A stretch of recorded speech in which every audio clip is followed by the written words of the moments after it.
बिस्मिल्लाहिर्रहमानिर्रहीम। अस्सलाम वालेकुम नाज़रीन, आप यूट्यूब चैनल देख रहे हैं। मैं इमरान ख़ान हूँ। आज की जो सबसे बड़ी ख़बर है जो गुज़िश्ता रात आई और वो नदीम मलिक साहब ने एक प्रोग्राम किया मौलाना फजलुर रहमान के साथ, उसके अंदर वो ख़बर बाहर आई है और ख़बर बहुत बड़ी है। यानी ये पाकिस्तान के अंदर आप कहें कि भूचाल आ गया इस खबर से, तो ये कोई झूठ नहीं होगा। जो एक बहुत बड़ी इमारत खड़ी की गई थी कि इमरान ख़ान के ख़िलाफ़ सारी पॉलिटिकल पार्टीज़ का जो एक अदम एतमाद की तहरीक का मामला था वो ऑर्गेनिक था, या वो कुदरती तौर पे जैसे सियासी जमातें इकट्ठी होती हैं, उन्होंने इकट्ठे होकर इमरान खान के ख़िलाफ़ तहरीक अदम एतमाद पेश की और उसके नतीजे में इमरान खान साहब जो है उनकी हुकूमत चली गई। ये एक तासुर दिया जाता था, ये बात बार बार की जाती थी।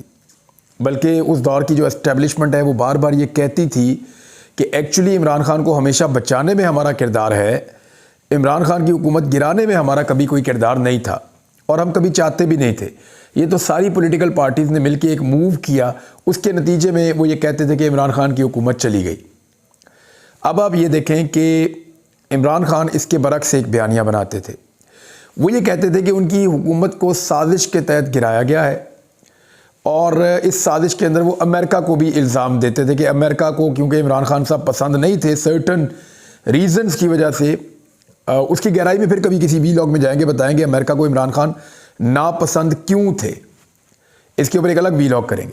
लेकिन इमरान खान ये कहते हैं कुछ वजूहात की बिना पे अमेरिका मुझे पसंद नहीं करता था और पाकिस्तान के अंदर भी उस वक्त की एस्टेब्लिशमेंट मुझे पसंद नहीं करती थी, तो एक इख्तलाफी सूरत हाल पैदा हो गई और इन दोनों धड़ों ने मिलकर एक साजिश करके मुझे हुकूमत से बेदखल कर दिया और मेरी हुकूमत गिराई गई है।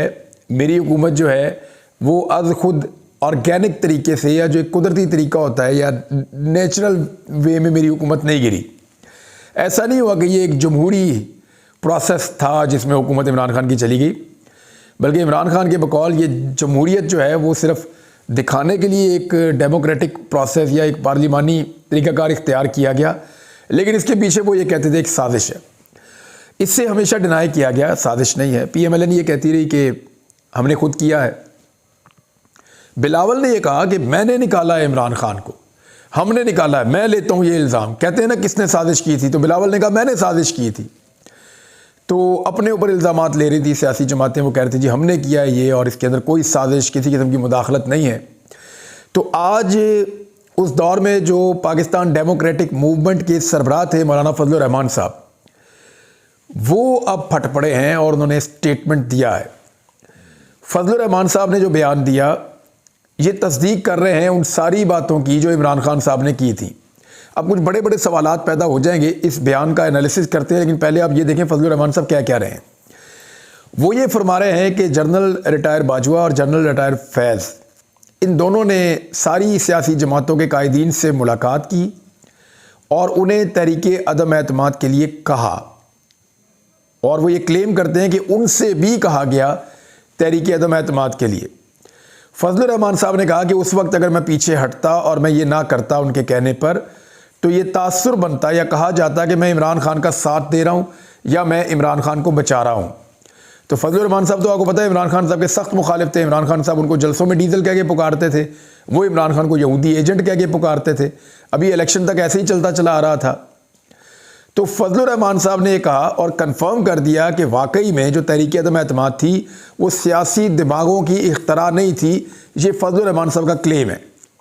वो ये कहते हैं ये फैसला कहीं और हो चुका था बंद कमरे में, और इस फैसले को इम्प्लीमेंट करने के लिए, उसके ऊपर मोहर लगाने के लिए सियासी जमातों को कहा गया। फजलुर रहमान साहब कंफर्म कर रहे हैं कि सियासी जमातों ने सिर्फ रबर स्टैंप का काम किया, सिर्फ मोहर लगाई, असल काम हो चुका था और इमरान खान को निकालने का फैसला हो चुका था। अब ये उस दौर की एस्टेब्लिशमेंट के ऊपर एक वो घिनौना इल्ज़ाम है जिसकी पादाश में बहुत सारे लोग सज़ा काट चुके हैं। मैं आपके सामने बैठा हूं, देखें यही कहानी हमने बताई थी ना लोगों को।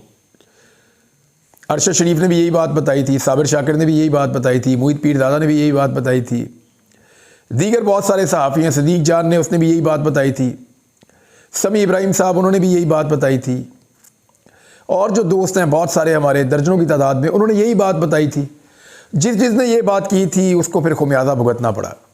बहुत सारे लोग आज पाकिस्तान में नहीं हैं, बहुत सारे हालात उनके अच्छे नहीं हैं। जितने लोग ये बातें करते थे उनमें से कोई भी शायद नौकरी पे भी नहीं है, तमाम लोग बेरोज़गार हो चुके हैं। वो सारे सहाफ़ी जो ये बात करते थे कि ये जो सारा मामला था ये खालिसतन पॉलिटिकल मामला नहीं था, आज फजलुर रहमान साहब ने तस्दीक कर दी है इमरान खान के मौक़िफ़ की, उन तमाम सहाफ़ियों के मौक़िफ़ थी जो ये बात करते थे। और वो जितने सहाफ़ी हैं जो ये कह रहे थे कि ये बड़ा ऑर्गेनिक है, वो जो ये कह रहे थे कि ये सियासी एक तहरीक के नतीजे में हुआ है, उन सारे सहाफ़ियों के लिए आज मुकाम है इबरत का कि आंखें बंद करके यकीन ना करें, तहकीक कर लिया करें। फजलुर रहमान साहब ने आज तस्दीक कर दी है, फजलुर रहमान साहब का बहुत शुक्रिया। लेकिन इसमें चंद सवालात पैदा हो गए हैं। एक तो उन्होंने कह दिया जी इमरान खान की हुकूमत को गिराया गया था, और उस सियासतदानों ने नहीं गिराई थी, उन्होंने इल्ज़ाम जनरल फैज़ और जनरल बाजवा साहब पे लगा दिया था। और जनरल फैज़ साहब की तरदीद भी आ गई, वो कह रहे हैं जी मैं तो उस वक्त था ही नहीं, मैं तो कोर कमांडर पेशावर था। अब ये तरदीद भी अपनी जगह पे मौजूद है। देखें, सबको हक है अपनी बात कहने का। अगर फजलुर रहमान साहब अपनी बात कह रहे हैं तो पूरा हक है जनरल बाजवा को या जनरल फैज़ को अपनी बात कहने का। डेमोक्रेसी तो यही होती है ना। अब जो दूसरे तीसरे लोग हैं वो भी अपनी बात कर सकते हैं, यानी शहबाज शरीफ को भी हक है, बिलावल को भी हक है कि वो अपनी बात रखें सामने कि क्या उस वक्त तय पाया था, क्या हुआ था। जो जहाँ तक मुझे समझ आ रही है ना, आने वाले वक्त में बिलावल भी फटेंगे एक दिन और वो भी बहुत सारी चीज़ें बोलेंगे। जिसको तकलीफ़ होगी ना वो बोलना शुरू हो जाएगा।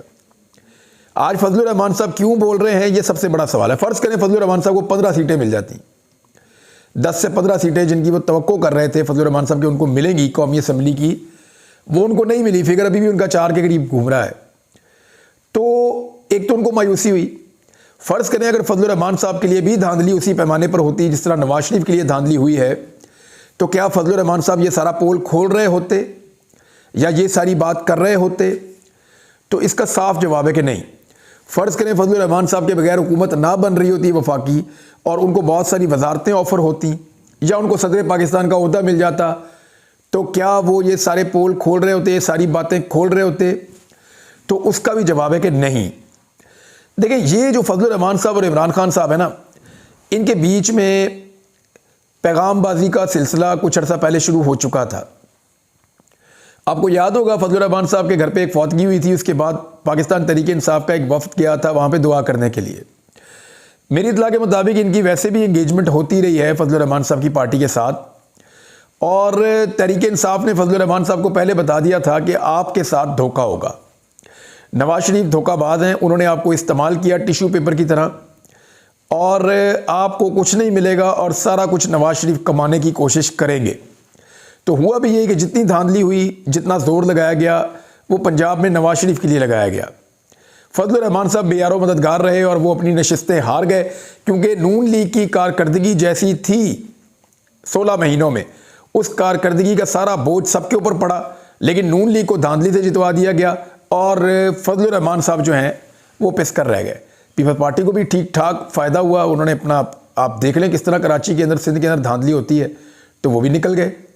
MQM को जैसे सीटें दिलवाई गई, वो तो यानी वो तो यही कहेंगे कि कमाल हो गया, और वो तो कोई नेगेटिव बात करेंगे नहीं।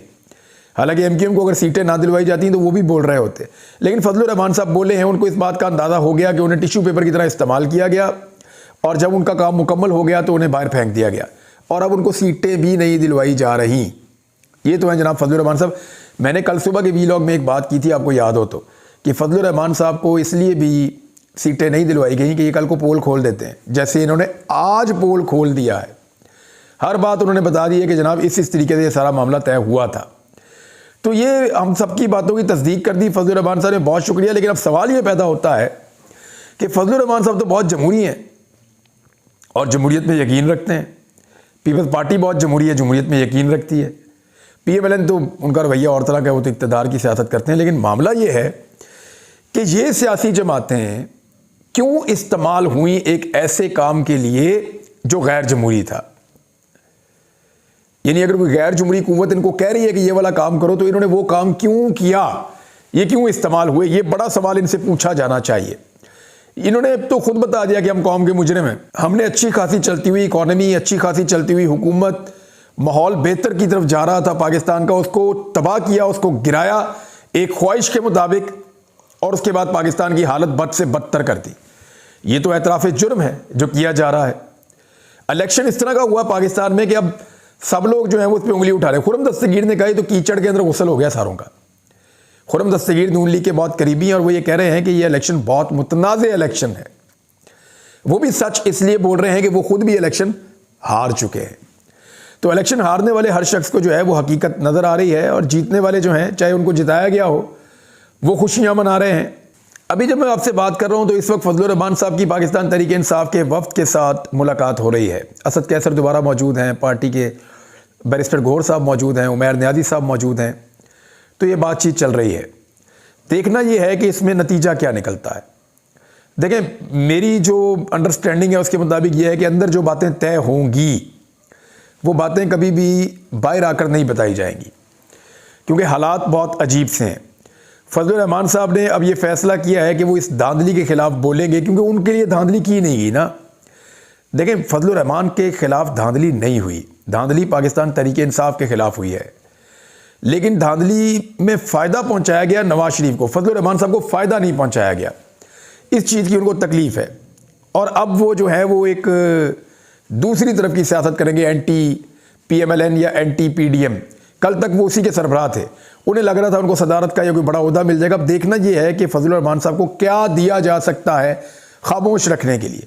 लेकिन जो उन्होंने कर छोड़ा है ना, जो फैक्ट्स उन्होंने बता दिए हैं, देखिए फजलुर रहमान साहब 2-3 दिन से इंटरव्यूज़ दे रहे हैं और वो हल्की हल्की डोज बढ़ा रहे थे और इंतज़ार कर रहे थे उनसे रब्ता किया जाएगा, उनसे रब्ता किया ही नहीं गया।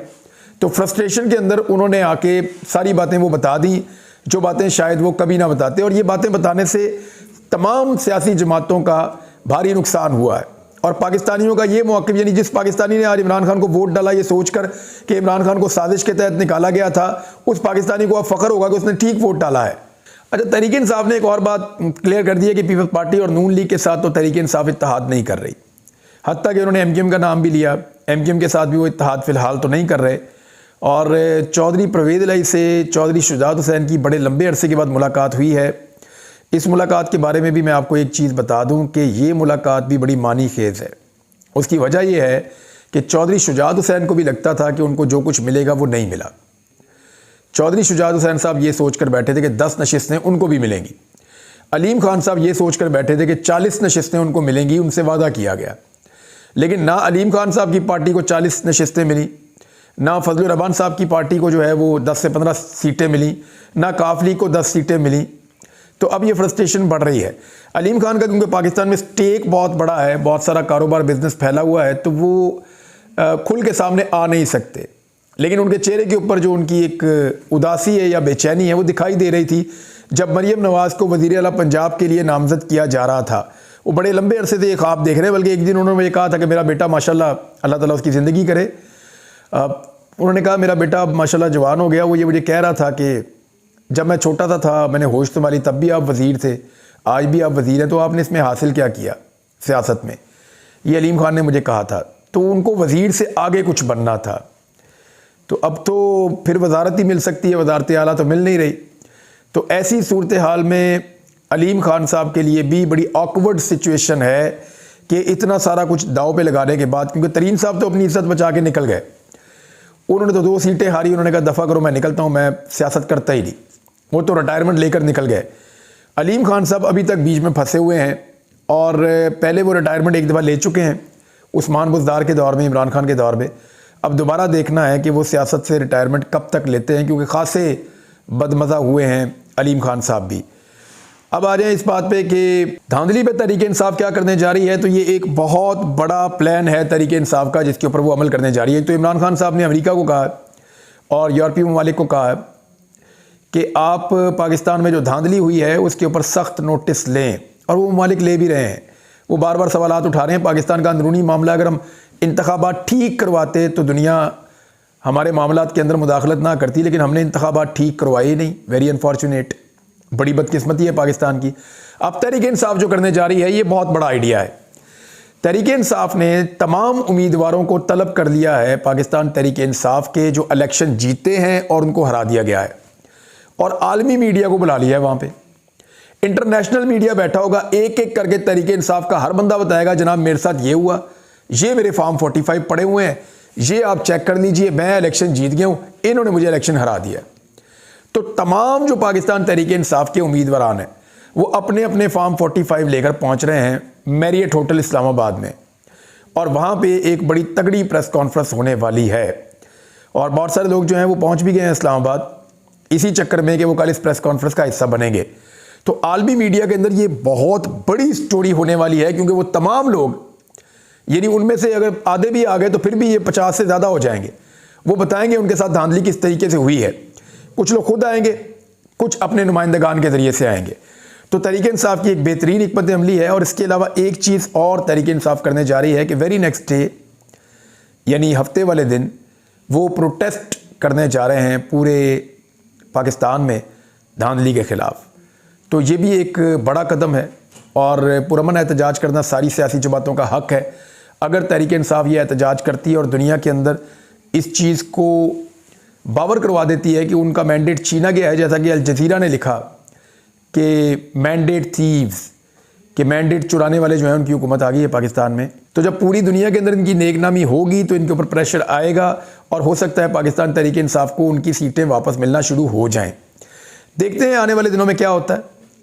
जो आज की डेवलपमेंट्स है वो आपके साथ शेयर करते हैं दोपहर के बाद इंशाल्लाह। अपना ख्याल रखिएगा, अपने इस चैनल का भी। अल्लाह हाफ़िज़।